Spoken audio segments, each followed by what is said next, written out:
And thank you, Senator Schumer, for your outstanding support, and former governor and all the elected officials. I think, the fact is that the government of Bolivia does not have a great relationship with the United States. This situation is exacerbating the tension between the U.S. government and the government of Bolivia. And we're here to send a message, a very clear message, that Jacob Ostreicher needs to be freed immediately. This is not something that needs to be negotiated. It's not something that needs to be reviewed. This is an innocent man who was arrested without any cause to be arrested. And this is a case that has been thoroughly vetted, has been explained so many times before. There's no question he's innocent. And he's in one of the worst prisons in the world. The message that we're sending to the government of Bolivia is that if they free Jacob Ostreicher, we believe that we can actually have an improvement in relations between the United States government and the Bolivian government. But as long as Jacob Ostreicher is in prison, the reality is that all of us here, and so many of us here in the United States, will continue to view the government of Bolivia as engaging in a rogue action. And so we want to encourage them and demand that Jacob Ostreicher be freed immediately. Thank you very much. Brad Lander's coming to the mics. I just want to say that I'm an old Jewish activist. I've spent a lot of time in the streets. It's been a while. But I hope that Jacob comes home this week, and that we can celebrate, all of us. The senator will all come to your house, and we're going to celebrate. But I am just starting this battle, and believe me, I'm being nice and calm right now, but I'm just getting started, because I feel that Jacob Ostreicher is my brother. And if he is my brother, what in the world would I not do to free my brother? So I'm just getting started. As far as the State Department, as far as the Secretary of State, as far as everybody, I'm just getting started. But my prayer is that we celebrate his homecoming this week. I'll wait another week and we'll be fine. But he's got to come back, and we can go on to other things and do other things. So with God's help, we'll be successful. Councilman Brad Lander.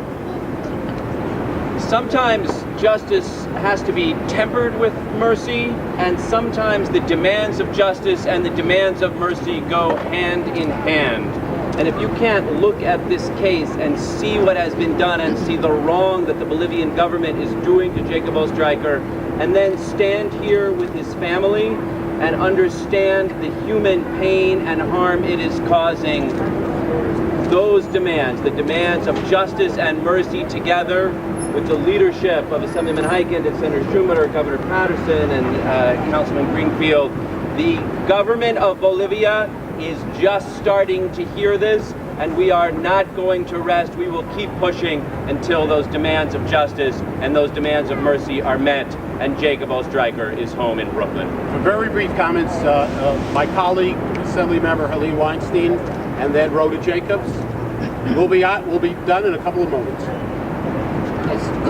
As chair of the Judiciary Committee here in New York, I spend my days making sure that New Yorkers have due process rights, that the courts are responsible to make sure that all of our citizens are protected. To see what is going on in Bolivia with Joseph Ostreicher is outrageous. Jacob Ostreicher, I'm sorry, is outrageous. The Bolivian government needs to give Jacob Ostreicher the rights that citizens in our country are used to. A hearing, due process, and not to be held without charges and without the family having access and be able to see him. So I'm happy to stand here across from the council with my colleagues. Rhoda Jacobs, Assemblymember Rhoda Jacobs. I want to thank Senator Schumer and Hikind, my colleague, for tenaciously bringing the fate of Jacob Ostreicher to the rest of the world. And that's very important. That's why we are here, to bring this issue, to make him known to the powers that be, the rest of the world. We know that he was in prison that's governed by chaos, animals. That's the nature of prison, and it's very much in our moral, our culture, to be concerned, we believe in to redeem people who are justly imprisoned, people who are kidnapped. That's what we're about. We want justice, we want justice, we want justice. Next we have, and again, we have a cross-section of people from different communities. This coalition is building every day. My good friend for a long, long time, Councilmember Matthew Eugene. Thank you very much, Assembly Member Doug Hikind, and thank you also, Senator Schumer. And to all my colleagues, thank you very much for organizing this. You know, as you may see, we are all together. This is Brooklyn, this is New York together. You know, when somebody leaves his house and go to make business in a foreign country, that should be appreciated. Leaving his family behind, go to make business to a country, this is something wonderful. And I don't believe this is what he should receive in return. When somebody is detained for so long, something is wrong. We are all here together to send the same message. He has to be released to come back to his family. Look at his wife, children, and grandchildren. You know, he deserves to come back to the United States, and we are asking also our government to do everything that he can to bring Mr. Jacob back. I'm here in support of his family, and I'm here to join my colleagues to send a very simple and strong message. He has to come back to his family. Thank you. Thank you. Assemblymember Alan Mizell. Thank you, Dove, and Senator Schumer, Governor Patterson. While I'm standing here, I'm thinking about the fact that this is a great tragedy for the Ostreicher family. But, you know, if you look around, tyranny and lunacy seem to be increasing throughout the world. Just look to Syria and Iran, and even in neighboring Venezuela, where the rights of people are just being thrown away, and tyranny is just on the march. And this is one case, one example, but there are thousands throughout the world. And as for me, this just motivates me to become more involved and more interested and more active in the injustices of people all over the world. So we need to band together, we will band together, and we need to keep on the pressure on the Bolivian government. They are disciples of Chavez in Venezuela, and I suspect that part of this has to do with this anti-American unity that's going on with some countries in South America. So there's politics which goes beyond what this gentleman has done. He has done nothing, but he is basically being mixed up in a political situation involving nations, and we have to fight against that. Thank you. Thank you. Let me introduce Senator David Strobin, who I think knows a little bit about tyranny. Thank you, Dov. Thank you, everyone, for coming. The cause of Jacob Ostreicher strikes a chord personally with me. My great-grandfather, my grandfather's dad, was taken away during the Great Purge of the Soviet Union, never to be heard from again, never to be seen again. And it was only 3 years ago that we found out what happened. And as a child, I would always hear my grandfather, with whom I lived, talk about his dad, and he was taken away. And that's one of the reasons that I also became a lawyer, because I wanted to make sure that this doesn't happen in the United States or to any citizen, to any American citizen or any citizen anywhere in the world. This is an outrage what happened to your family. There's no other way to put it. A civilized society either prosecutes people or lets them go. He wasn't even charged. That is not civilization, that is not imprisonment, that is kidnapping. If you take someone and you don't charge them, that is a kidnapping, and they should let him go. If they know what he did, then they should have let us know in the last 13 months. The fact that they didn't is proof, is a sign, is proof that they have nothing against your son, against your husband. He's an innocent man. They have nothing. They have had nothing to say the last 13 months, and they should let him go. And you know what? I couldn't fight for my great-grandfather, but I can fight for your son and for your husband, and I will do anything that I could. Thank you.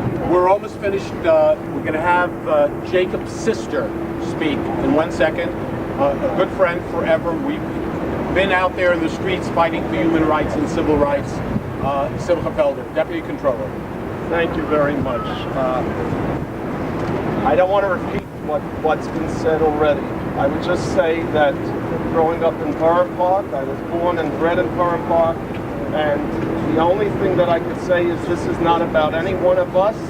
It's not about our history, and it's not even about the Bolivian government. This is about everyone who cares about justice, standing with you, the Ostreicher family, parents, children, and grandchildren, and saying, please do what's right, and do it now.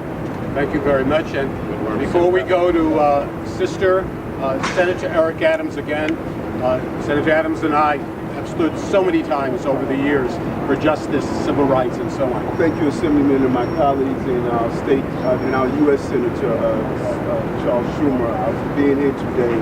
Clearly, just as we feel the scorching heat of the summer, we too must raise the temperature and have this country, Bolivia, feel the heat of the American government to bring home one of our sons, one of our fathers, one of our employees, one of our businessmen. They must bring home our American citizen. Thank you very much. And now, Jacob's sister. By the way, I spoke to Jacob this morning, and I got to tell you, my heart, you cannot imagine, my soul. I mean, I'm here, 43rd Street, as hot as it is. He's in Bolivia in a prison in a very dangerous situation. Like I said, I hope he comes home this week. If not, we'll give it to next week. But we're just getting started, and you know, this has to be something that every single American, this is not about Borough Park, this is not about an Orthodox Jew, this is about an American citizen. What is the worth of an American citizen these days if you can do things like this and nobody cares? I give you Frida Schwartz, Jacob's sister. I'm really not a politician. I'm not used to talking in public. But now I'm not talking. My heart is talking. Last week I have 9 children and I left them all home. And I went to Bolivia to visit my brother. And if you would know in what condition my brother is in, you wouldn't say you have to save him this week. His life is in danger every minute of the day. I am a person, I believe, punishment for crime all the way. But a person to be kidnapped in the most dangerous, outrageous prison is something unheard of. Where is America? Where are we? I am a true American citizen. I pay my taxes fully. I pay 40% of my tax. For what? If my innocent brother that has never committed a crime, and I am not saying it because he is my brother, because I feel when a person does a crime, he deserves to be punished. My brother is kidnapped in a Bolivian prison. His life is in danger every second of the day. America is responsible. If you want to save him, you can save him today. Make believe it's the president's son. He will be saved today, and God should help you. Thank you. That was Frida Schwartz, Jacob's sister. I think after that, there's really nothing else to say. I want to, again, thank all the elected officials on a Sunday morning, 2 days' notice, for coming out and being part of this. But in particular, I want to thank Senator Schumer, who has been working on this all year, and for standing with us today. We met with Miriam 2 weeks ago today also, and he is really out there doing what he can. Thank you, everybody. I'm sure I'll be seeing you again soon.